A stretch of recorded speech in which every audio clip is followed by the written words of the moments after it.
Suprema ang Ayan. kanilang Makinig tayo kay Mangga. Ganun Mangga, pa man, andito, Bumbudol, Traidor, pinagpilitan Judas. makahapol.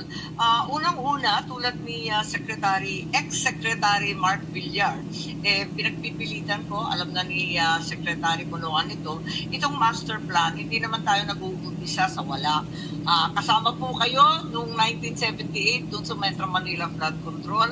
Alam natin, noong panahon ni GMA, meron na naman, kasama na naman sina Architect Palafox dun sa flood control tungkol naman sa Ondoy. Kaya't alam natin na tumataginting pa rin yung Parañaque Spillway at yung mahiwagang dredging ng Laguna de Bay na kahit kailan sa 1.4 trillion na ginagastos natin ay hindi napupondohan.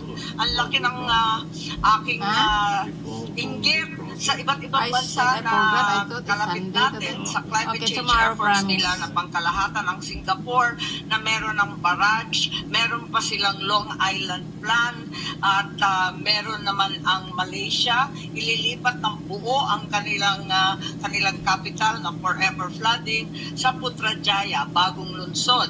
Ang Indonesia, talaga naman sikat dahil sa kanilang green infrastructure, ang kanilang community building against climate change, ang kanilang river rechanneling and maintenance. Saan naman yung ating new technology, saan atin ang long-term plan? Kung sasabihin may National Flood Control Plan, parati naman na uuwi sa unprogrammed. Huwag naman tuloy ang gawin yan.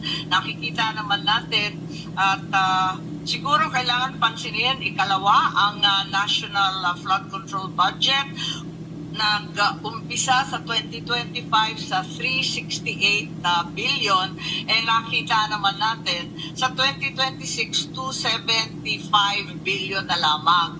So ibig sabihin, ang laki ng agwat kapag hindi pa dinagdagan yung congressional insertions. Ibalik sana natin sa talagang kinakailangan natin at tunay na bigyan diin yung mga master plan. Put your money where your mouth is, ika nga. Ikatlo, ibig ko lang dagdagan yung sinabi rin ni Senator Win tungkol sa 15 na pinangalanan ng ating Pangulo ng mga kontratista sa flood control. Alam naman natin, dun sa 15 yun, siyang pangalan lamang. Iba ang business plan po nila, hindi naman sila nagpapatayo ng anuman, hindi sila nagpa-flood control. Ang tunay, siguro ang karamihan doon sa 15 nagpapaupa lamang ng lisensya. Alam naman natin yan.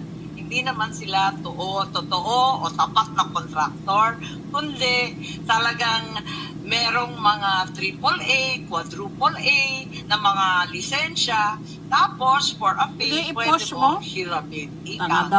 Siguro, panahon na sabi nga namin ni Chairman to pierce the corporate veil of such corporations as Legacy, the various saints that are included who are highly saintly in their behavior, and finally come to the reality that these contractors are not building anything, least of all flood control. Maraming salamat po.